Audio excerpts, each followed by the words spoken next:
अगर आप भी ऐसे से ऐसे चेंजेस अपनी स्कैल्प पर देखना चाहते हैं तो इस वीडियो को बिना स्किप किए एंड तक देखिए। हेयर फॉल, हेयर लॉस और हेयर शेडिंग, कहीं आप भी इनमें से किसी एक का शिकार तो नहीं है? तो चलिए इस वीडियो के थ्रू जानते हैं हर एक वो इंपॉर्टेंट स्टेप जो आपके हेयर ट्रांसप्लांट सर्जरी में एक इंपॉर्टेंट रोल प्ले करने वाला है। लेकिन आगे बढ़ने से पहले ऐसी ही डेली लेटेस्ट वीडियोस के लिए चैनल को सब्सक्राइब और बेल आइकॉन को प्रेस करना ना भूलें।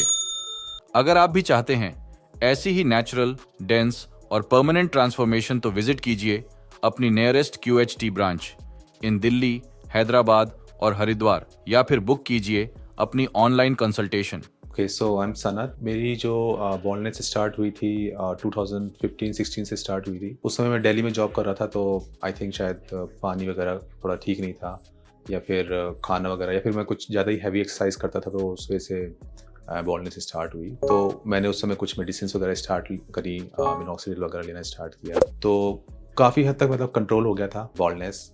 कुछ हद तक मतलब कुछ एक बॉल्ड स्पॉट्स आ गए थे पीछे की साइड में, बट तब भी काफ़ी हद तक कंट्रोल हो गया था उस टाइम तक। फिर 2019 में मेरे को एक बार डेंगू हुआ, और उसके बाद मेरे एकदम से काफ़ी ज़्यादा बाल झड़ गए। उसके बाद फिर मेरे बाल कभी वापस नहीं आए। फैमिली बैकग्राउंड में अगर हेयर फॉल की बात करी जाए तो मेरे पापा के तो बाल बिल्कुल ठीक हैं at the age of 60 as well, और मामा की साइड से उनके बाल अब कम हो गए हैं। आई मीन 60s में जब वो आ गए हैं तो उनके बाल काफ़ी कम हो गए हैं, बट यंग एज में उनके भी काफ़ी अच्छे बाल थे। तो ऐसी कोई फैमिली हिस्ट्री मेरी है नहीं।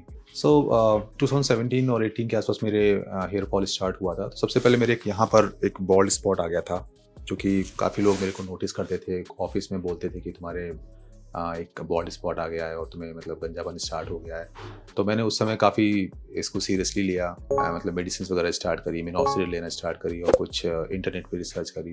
काफ़ी ज़्यादा मतलब होम रेमेडीज़ वगैरह थी, वो मैंने लेना स्टार्ट करी। ये बॉल्ड स्पॉट तो कभी गया नहीं, बट हेयर फॉल काफ़ी हद तक रुक गया था। तो 1-2 साल तक मैंने मेडिसिन वगैरह ली, मिनॉक्सिडिल वगैरह ली, और उसके बाद फिर मैंने ये होम रेमेडीज़ जैसे कि पम्पकिन सीड्स हैं, या फिर अपना हेयर ऑयल चेंज किया, शैम्पूज वगैरह चेंज करे, वो सब मेरा मतलब नेचुरल लेना स्टार्ट किया। तो काफ़ी हद तक हेयर फॉल रुक गया था उसके बाद। फिर जब मेरे को ये डेंगू की बीमारी हुई, उसके बाद जब मेरे एकदम से हेयर फॉल हुआ, तो मुझे लगा, कुछ लोगों ने बताया कि आप मल्टीविटामिन वगैरह लो तो शायद आपके वापस आ जाएंगे। तो मैं लेता रहा, 1 साल हो गया, 1.5 साल हो गया, बट मेरे बाल कभी वापस नहीं आए। उसके बाद कोई भी केमिकल वाला शैम्पू नहीं यूज़ कर रहा था, हेयर ऑयल भी यूज़ नहीं कर रहा था, बट तब भी मेरे बाल वापस नहीं आए। तो मैंने फिर सोचा कि हेयर ट्रांसप्लांट ही एक लास्ट ऑप्शन बचा हुआ है। तो हेयर ट्रांसप्लांट में मैंने थोड़ी रिसर्च करना स्टार्ट करी, सोशल मीडिया पे, यूट्यूब वगैरह पे रिसर्च करी, कौन सा बेटर है, कौन सा नहीं। तो एट द एंड मैंने 3 क्लिनिक्स शॉर्टलिस्ट किए थे, फिर मैंने उनसे एक करके बात करी। So QST is the most affordable one, so इसलिए मैंने फिर यहाँ पर आया। रिव्यूज़ वगैरह मैंने फिर काफ़ी देखे, वो भी अच्छे थे, पॉजिटिव थे। सो फाइनली मैंने QST डिसाइड किया। जो मेन डिफरेंस जो मैंने देखा था वो यही था कि किस तरह से रिजल्ट्स प्रीवियस जो भी हेयर ट्रांसप्लांट हुए हैं, वो रिज़ल्ट कैसे रहे हैं, कितनी नेचुरल हेयर लाइंस मिली है, आई मीन QST से और अदर क्लिनिक से। सो रिव्यूज़ तो मतलब काफ़ी पॉजिटिव थे। मैंने टेस्टिमोनियल्स वगैरह देखे लोगों के, वो भी काफ़ी अच्छे थे, पॉजिटिव थे। तो मुझे लगा कि मतलब पहले मुझे बात करनी चाहिए लोगों से, मतलब पूछना चाहिए इन क्लिनिक्स पे फ़ोन करके कि भाई क्या प्रोसीजर है और किस तरह से आप करते हो, क्या टेक्नोलॉजी यूज़ करते हो। तो मैंने एक एक करके सबसे बात करी और डिटेल में मैंने पूछा भाई, और उसके बाद फिर मैंने डॉक्टर्स वगैरह से भी कंसल्ट किया कि क्या सही रहेगा, मतलब क्या मेरी सिचुएशन है और मेरी सिचुएशन के लिए क्या ठीक रहेगा, वो सब मैंने पूछा। फिर फाइनली फिर प्राइस पर आए, तो प्राइस पे मैंने बात करी। तो उसके बाद मेरे ख्याल से ओवरऑल जो मैंने मतलब फील किया कि ओवरऑल रिजल्ट वाइज और प्राइस वाइज कौन सा क्लिनिक बेस्ट है, तो उसमें फिर मुझे QST ही ठीक लगा। फाइनली फिर मैं QST पे मैंने, तो जब मैंने QST बात करी थी तो मैंने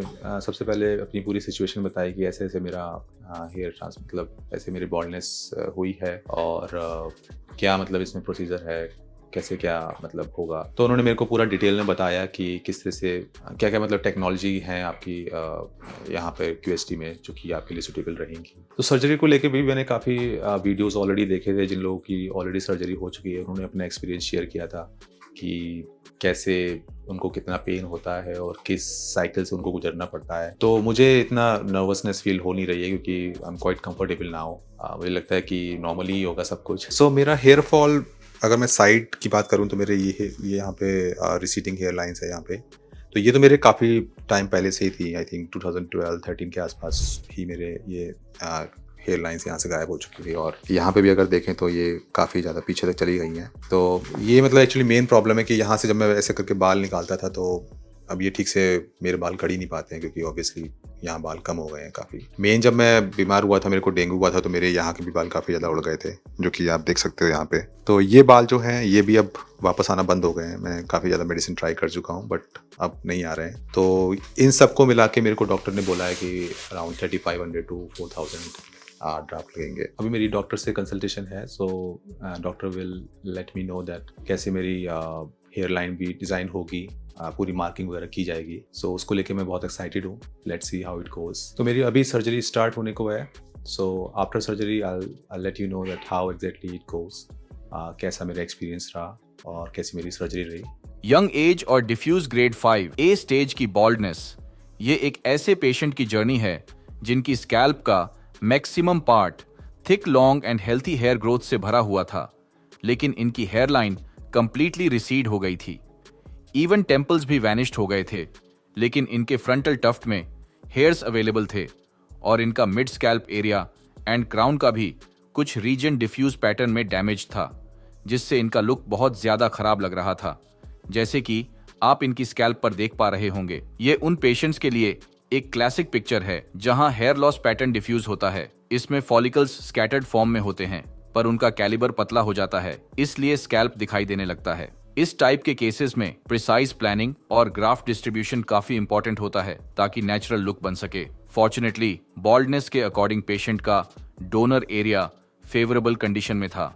डोनर एरिया में फॉलिकल्स का कैलिबर और डेंसिटी स्ट्रॉन्ग कंडीशन में थे, जिसे यूज करके हम hair line, temples, frontal, mid scalp और क्राउन एरियाज में नेचुरल डेंसिटी रिस्टोर कर सकते हैं। इस वीडियो में हम सिर्फ पेशेंट की जर्नी को डिटेल में ही नहीं समझेंगे, बल्कि इनिशियल चैलेंजेस से लेकर सर्जरी और मंथली फॉलोअप्स का एक्सपीरियंस भी उनसे जानेंगे। तो वीडियो के एंड तक बने रहिए। चलिए शुरू करते हैं उनके इनिशियल चैलेंजेस जानने से।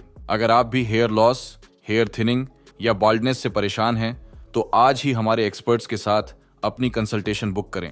पेशेंट की हेयर रेस्टोरेशन जर्नी में नेक्स्ट स्टेप था हेयर लाइन डिजाइन, जो पूरे प्रोसीजर का सबसे इंपॉर्टेंट पार्ट होती है। इसमें सबसे पहले पेशेंट के हेड को जेंटली शेव किया गया ताकि स्कैल्प का पूरा सरफेस क्लियरली विजिबल हो जाए और इम्प्लांटेशन एरियाज प्रिसाइसली आइडेंटिफाई किया जा सके। उसके बाद स्कैल्प को थॉरोली क्लीन किया गया, जिससे प्रोसीजर के दौरान इन्फेक्शन का रिस्क 0 हो। हेयरलाइन डिजाइन करते टाइम हमारे स्पेशलिस्ट ने पेशेंट के फेशियल फीचर्स को ध्यान में रखते हुए ग्लबेला पॉइंट से करेक्ट डिस्टेंस मेजर करके नेचुरल फॉरहेड प्रोपोर्शंस मेंटेन किया। इसके साथ हेयरलाइन की सिमेट्री को ध्यान में रखते हुए टेम्पल्स को भी प्रिसाइसली क्रिएट किया गया और पीक पॉइंट भी एग्जैक्टली उसी जगह से मार्क किया गया जहां अभी कुछ फॉलिकल्स नेचुरली प्रेजेंट थे, ताकि ट्रांजिशन जोन नेचुरल लग सके। फ्रंटल टफ्ट एरिया को सेपरेटली मार्क किया गया और क्रॉस मार्क लगाया गया, क्योंकि वहां फॉलिकल्स इम्प्लांट करने की जरूरत नहीं थी। पेशेंट के मिड स्कैल्प और क्राउन रीजन तक रिमेनिंग अफेक्टेड एरियाज को भी आउटलाइन किया गया, ताकि कंप्लीट कवरेज का रोड मैप रेडी हो जाए। ये आउटलाइंस सर्जरी के टाइम पर ब्लूप्रिंट की तरह काम करती हैं, जिससे टीम को पता होता है कि हर रीजन में कितनी डेंसिटी में ग्राफ्ट्स इम्प्लांट करने हैं। इसके बाद पेशेंट की सर्जरी स्टार्ट हुई, जिसे कंप्लीट होने में पूरे 12 घंटे का टाइम लगा और प्रोसीजर कंप्लीट होने के बाद पेशेंट ने अपना एक्सपीरियंस भी शेयर किया। तो चलिए अब पेशेंट से जानते हैं उनके सर्जरी एक्सपीरियंस के बारे में। मेरी हेयर ट्रांसप्लांट सर्जरी कंप्लीट हो चुकी है। इनिशियली मैं अपने डॉक्टर के पास गया था, उन्होंने मेरी हेयर लाइन डिज़ाइन करी। इनिशियली उन्होंने मेरी डिज़ाइन केवल ऊपर इधर टॉप एरिया में ही बनाई थी, तो मैंने बाद में कहा कि मुझे ये टेम्पल एरिया भी क्रिएट करवाना है, because it is also my requirement. तो आप देख सकते हो मेरी टेम्पल भी क्रिएट हुए हैं। तो ये सब फाइनल होने के बाद मुझे फिर ऑपरेशन थिएटर ले जाया गया। वहाँ पे मेरा काफ़ी ध्यान रखा वैसे डॉक्टर्स ने, नर्स वगैरह सब थी वहाँ पे। हमेशा मतलब जब भी मेरा ऑपरेशन चल रहा था तो बीच बीच मेरे से आगे पूछ रहे थे कि कोई परेशानी तो नहीं है, कोई दिक्कत तो नहीं है, अगर कोई दिक्कत है तो बताओ, we will fix it out. At the end everything is good. मेरा हेयर ट्रांसप्लांट हो चुका है और सारे मेरे ग्राफ्ट लग चुके हैं, आप देख सकते हो। इस पूरे एरिया में मेरे ग्राफ्ट लगे हैं और ये टेम्पल एरिया में भी लगे हैं। टोटल मेरे 4200 ग्राफ्ट लगे हैं। जब मेरी सर्जरी स्टार्ट हुई थी तो उससे पहले मुझे बता दिया गया था कि मुझे क्या क्या करना है सर्जरी से पहले।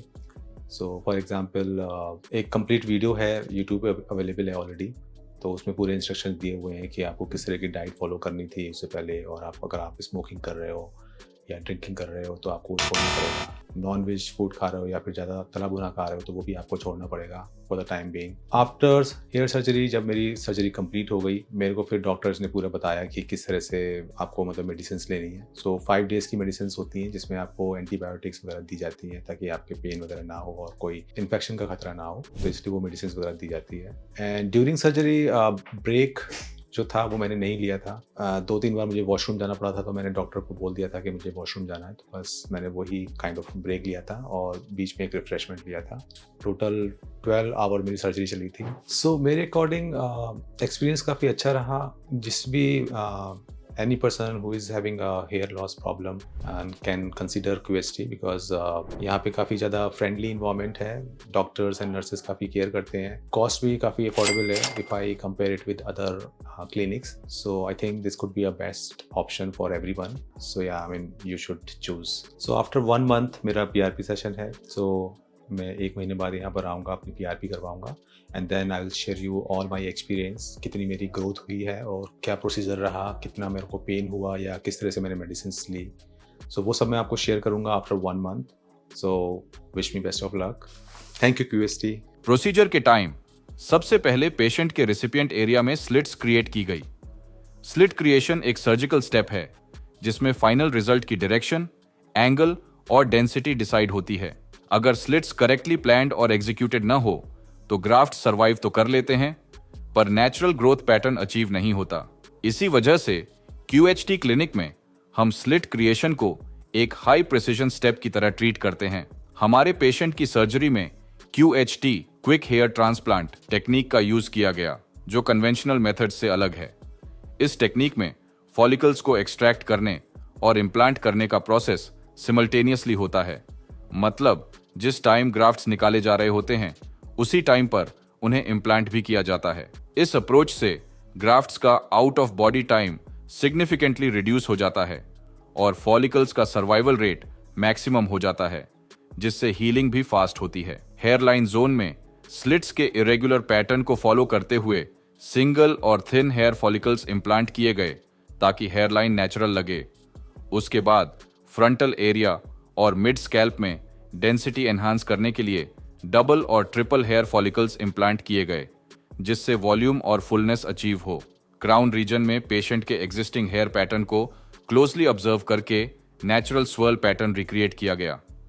यहाँ डबल और ट्रिपल हेयर फॉलिकल्स को केयरफुली अलग अलग एंगल्स पर इम्प्लांट किया गया। इस सर्जरी में टोटल 4200 ग्राफ्ट्स इम्प्लांट किए गए जो पेशेंट के सेफ डोनर जोन से एक्सट्रैक्ट किए गए थे।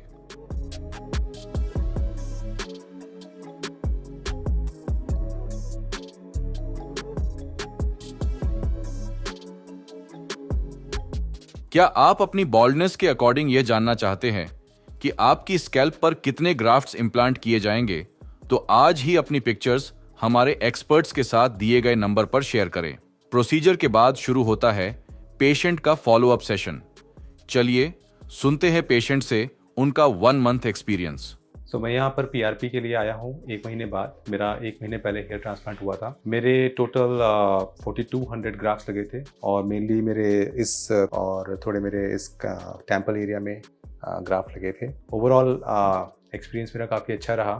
जो मेरी बॉल्डनेस थी ये आई थिंक 2017-18 से लगातार चल रही थी, तो इसके लिए मैंने काफ़ी चीज़ें ट्राई करी थी, like different types of hair oils मैंने यूज़ करे थे और मिनॉक्सिडिल वगैरह यूज़ करे थे और काफ़ी ज़्यादा मतलब मैंने रिसर्च करी थी, बट उसके बाद भी मेरे को कोई फ़ायदा नहीं हुआ। तो मुझे एट द एंड QST आना पड़ा और यहाँ पे फिर मैंने कंसल्ट किया डॉक्टर से और फिर मैंने अपना हेयर ट्रांसप्लांट कराया। सो ओवरऑल मेरा एक्सपीरियंस काफ़ी अच्छा रहा है और आज मेरा PRP भी हुआ है जो कि काफ़ी अच्छा था, इतना ज़्यादा पेनफुल भी नहीं था। सो जब मेरे को बॉल्डनेस हो रही थी तो मैंने इनिशियली तो काफ़ी चीज़ें ट्राई करी, उसके बाद मुझे कुछ भी फ़ायदा नहीं हुआ। क्यूएसटी फाइनलाइज़ करने का मेन रीज़न यही था क्योंकि यहाँ पे मुझे जो जिन लोगों से मेरी बात हुई, डॉक्टर से जो मेरी बात हुई, कंसल्टेशन में हुआ, वो काफ़ी मुझे फ्रेंडली लगा। ओवरऑल मतलब अंडर बजट था और रिज़ल्ट्स भी काफ़ी अच्छे थे, तो इसलिए मैंने फिर एट द एंड इसी को फाइनल करा। सो जब मेरा डॉक्टर से कंसल्टेशन हुआ था तो उन्होंने मेरे को बताया कि मेरे टोटल 4200 ग्राफ्ट्स लगेंगे।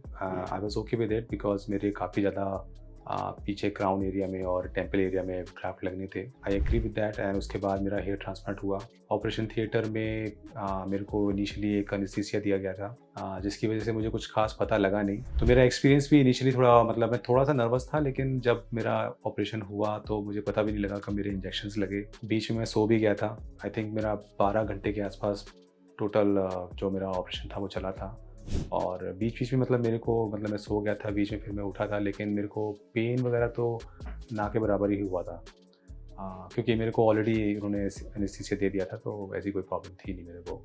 सो ओवरऑल एक्सपीरियंस काफ़ी अच्छा रहा उसमें एंड रिज़ल्ट भी अभी तक जो आया है उससे मैं काफ़ी खुश हूँ। सो आफ्टर हेयर ट्रांसप्लांट मुझे डॉक्टर्स ने बताया था कि किस तरह से मेरे को प्रिकॉशंस लेनी है। सो शुरू के जो 7 डेज़ होते हैं वो काफ़ी क्रिटिकल होते हैं। सो मुझे मतलब इनिशियली बता दिया गया था कि क्यूएसटी का एक अलग से एक मतलब एक डिपार्टमेंट है, वो आपको कॉल करते रहेंगे और आपसे पूछते रहेंगे कि कोई आपको प्रॉब्लम तो नहीं है या फिर कोई आपको मतलब साइड इफ़ेक्ट तो नहीं है। आपको मतलब डेली कॉल आता रहेगा उसके लिए। मेरे को जो क्लॉट्स थे वो यहाँ पे जमे हुए थे, तो उस पे भी मुझे काम नहीं करना था। 7 डेज़ के बाद फिर मेरा हेड वॉश स्टार्ट हुआ था। फिर धीरे-धीरे मैंने डेली मैं हेड वॉश करता था, मतलब बेबी शैम्पू से फ़ोम रखता था और उसके कुछ टाइम बाद उसको वॉश करता था। 4 टू 5 डेज़ में मेरे सारे क्लॉट्स रिमूव हो गए थे और मैं ऑयल भी यूज़ करता था, कोकोनट ऑयल, जैसे कि मुझे डॉक्टर्स ने बताया था, तो वो भी यूज़ कर रहा था मैं। 20 दिन तक तो मैं डेली वॉश कर रहा था और उसके बाद मेरे फिर शेडिंग फेज़ स्टार्ट हो गया था, जो कि मुझे पहले ही बताया गया था कि शेडिंग होगी आपकी, और अभी भी मेरे शेडिंग चल रही है। तो क्योंकि अभी 1 महीना हुआ है तो आप देख सकते हो कि थोड़े मेरे बाल यहाँ पे हेयर्स थोड़े हल्के हो गए हैं। So it is completely normal. एक मेरे को थोड़ा इशू ये हुआ था कि मेरे डोनर एरिया में काफ़ी ईचिंग रहती थी, तो 7 डेज़ तक पहले बताया था कि 7 डेज़ तक रहना चाहिए उसको। तो 7 डेज़ के बाद भी जब ईचिंग रही मेरी, तो डॉक्टर से मैंने कांटेक्ट किया। मैंने कहा कि मेरे ईचिंग हो रही है, तो उन्होंने मेरे को बताया कि आप कुछ और डेज़ के लिए मेडिकेशन आप ले सकते हो। उसके बाद फिर मैं हेयर ऑयल वगैरह लगाता था, तो उससे भी नॉर्मल रहता है। ऑल्दो डॉक्टर्स ने जो मेरे को बताया कि आपका जो हीलिंग प्रोसेस है डोनर एरिया में, तो थोड़ा कई बार कुछ लोगों में वो ज़्यादा टाइम लेता है, कुछ लोगों में थोड़ा कम टाइम लेता है। तो इसीलिए because of the healing process it's itching. या आई मीन मेन जो मेरा जो साइड इफेक्ट जो मुझे फील हुआ है वो ईचिंग का ही था, बाकी सब मेरे लिए काफ़ी अच्छा रहा। मेरा एक्सपीरियंस ओवरऑल काफ़ी अच्छा रहा यहाँ पे। So shedding phase normally 1 to 3 months रहता है और मेरा अराउंड 25 डेज़ के आसपास मेरा स्टार्ट हो गया था, 20 to 25 डेज़ के आसपास। तो जब भी मैं हेड वॉश करता था तो मुझे थोड़े बाल दिखाई देते हैं, और अभी भी मेरा मतलब जो शेडिंग फेज है वो चल रहा है। जैसा मैंने दूसरे वीडियोस वगैरह देखे हैं तो उसमें देखा कि 2 to 3 मंथ्स में तो किसी लोगों के तो 80 to 90% बाल चले जाते हैं और उसके बाद ग्रो करना स्टार्ट होते हैं। वो मुझे बताया गया है ऑलरेडी और I am ready for it. I mean initially तो काफ़ी अच्छा रहा ही। डॉक्टर्स ने सब कुछ बताया, सारा जहाँ पे भी मेरे को डाउट्स थे वो सारे डाउट्स क्लियर करे, और पोस्ट सर्जरी भी मेरे को लगातार कॉल्स आते रहे कि कोई भी अगर साइड इफेक्ट हो या कोई भी इशू हो तो आप बताएं। सो जैसे मेरा ईचिंग का इशू था तो मैंने हमेशा उनसे डिस्कस किया कि मुझे क्या करना चाहिए क्या नहीं करना चाहिए। सो ओवरऑल मेरा experience even before hair transplant और आफ्टर हेयर ट्रांसप्लांट और ड्यूरिंग माई PRP मेरा काफ़ी अच्छा रहा है। लोग यहाँ पे काफ़ी फ्रेंडली हैं, और सबसे अच्छी बात इतनी अच्छी हाई क्वालिटी हेयर ट्रांसप्लांट आपको अंडर बजट मिल रहा है, तो मेरे ख्याल से इससे अच्छी और कोई चीज़ हो नहीं सकती है। So definitely everyone should go for it. So overall मेरा एक्सपीरियंस अच्छा रहा है। अब मैं अगली वीडियो में मैं सेकंड PRP के लिए आऊँगा तो मैं अपना एक्सपीरियंस शेयर करूँगा। तब तक के लिए सी यू सून। फर्स्ट फॉलोअप पर पेशेंट के स्कैल्प पर 60% शेडिंग विजिबल थी, जो कि हेयर ट्रांसप्लांट के बाद का नॉर्मल पार्ट है। हेयर ट्रांसप्लांट के बाद फॉलिकल्स एक शॉर्ट रेस्टिंग फेज में चले जाते हैं, जिसमें इम्प्लांटेड हेयर शेड हो जाते हैं, लेकिन उनके रूट्स स्कैल्प के अंदर सेफ और इंटैक्ट रहते हैं। यह शेडिंग प्रोसेस एक्चुअली फॉलिकल्स को नई, हेल्थी और स्ट्रॉन्गर बनाते हैं, जिससे एनाजन फेज कहा जाता है। इस विजिट पर हमारी टीम ने स्कैल्प का डिटेल्ड एग्जामिनेशन किया। रेडनेस और माइल्ड क्रस्टिंग जो इनिशियल डेज में होती है, इस स्टेज पर विजिबल नहीं थी, जिससे क्लियर था कि पेशेंट की हीलिंग एक्सपेक्टेड टाइमलाइन पर है। इसी फॉलोअप पर पेशेंट ने अपनी first PRP platelet rich plasma therapy भी ली, जो ग्रोथ को एक्सेलरेट करती है।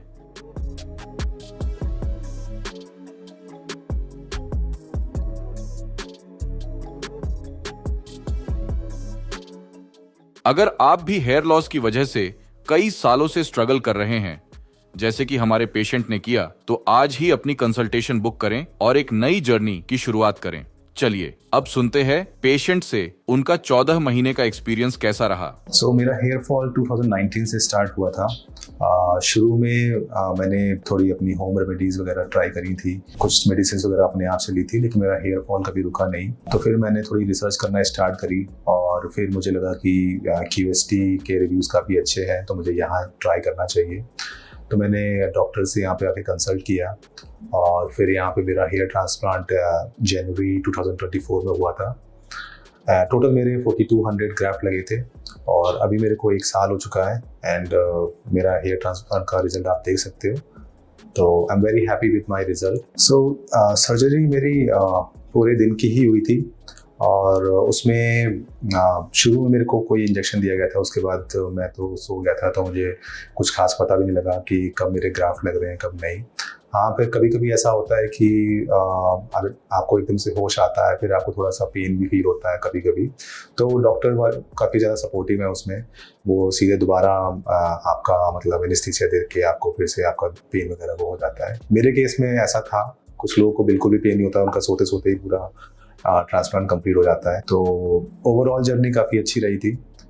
पूरे दिन का मेरा हेयर ट्रांसप्लांट था और उसके बाद फिर कंप्लीट हो गया था एक ही दिन में। सर्जरी के बाद ऑल्दो मेरे पास कॉन्टीन्यूसली क्लिनिक से कॉल आता था कि कोई दिक्कत तो नहीं है। तो हाँ, ओवरऑल बस एक ही चैलेंज था ईचिंग का, बाकी कोई भी मेरे को इशू नहीं आया हेयर ट्रांसप्लांट के बाद। जब मेरा हेयर ट्रांसप्लांट हो चुका था तो उसके बाद मेरे ग्राफ्ट में काफ़ी डर्ट जमा हुआ था, तो वो धीरे धीरे मेरे को 1 वीक के बाद फिर मैंने उसको वॉश करना प्रॉपर स्टार्ट किया था और मेरे सारे डर्ट्स उसमें से निकल गए थे। उसके बाद मेरे को ऐसा फील होने लगा था कि वहाँ पे बाल इंजेक्ट हो चुके हैं और वो निकल रहे हैं। ऑल्दो 10 से 15 दिन बाद ऐसा हुआ था कि फिर शेडिंग फेज स्टार्ट हो गया था और सारे बाल फिर झड़ने लगे थे और जो डोनर एरिया था वो भी शुरू में काफ़ी ज़्यादा बिल्कुल ही ऐसा लगता था कि कुछ बचा ही नहीं है वहाँ पे, लेकिन डॉक्टर्स लोग उसमें क्या करते हैं कि बीच में से हेयर्स निकालते हैं, तो जब बाल बड़े हो जाते हैं तो फिर वो पूरी तरह से कवर हो जाता है।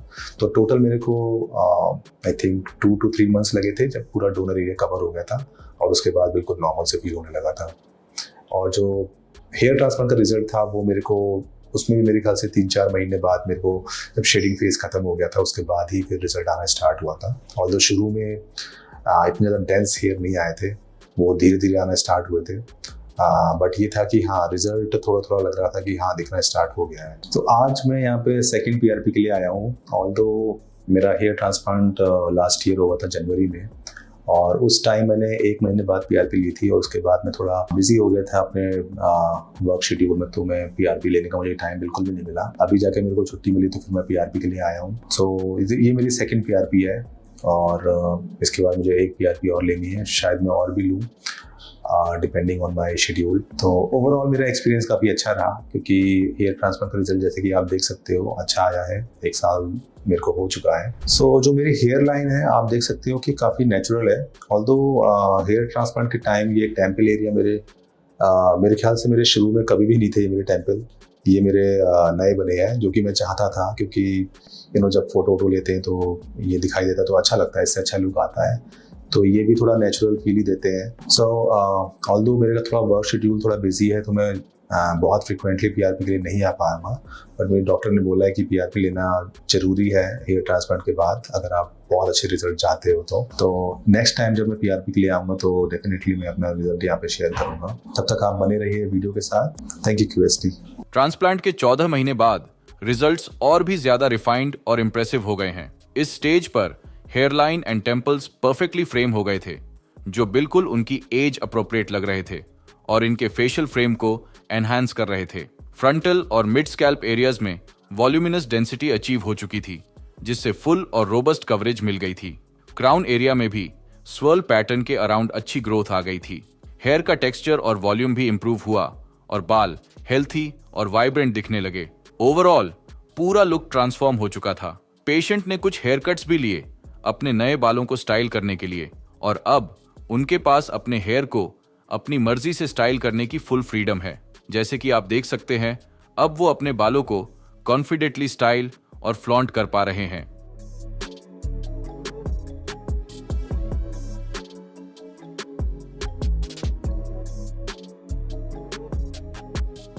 अगर आप भी हमारे पेशेंट्स की तरह अपने लुक को चेंज करना चाहते हैं तो आज ही हमारे एक्सपर्ट्स के साथ कंसल्टेशन बुक करें।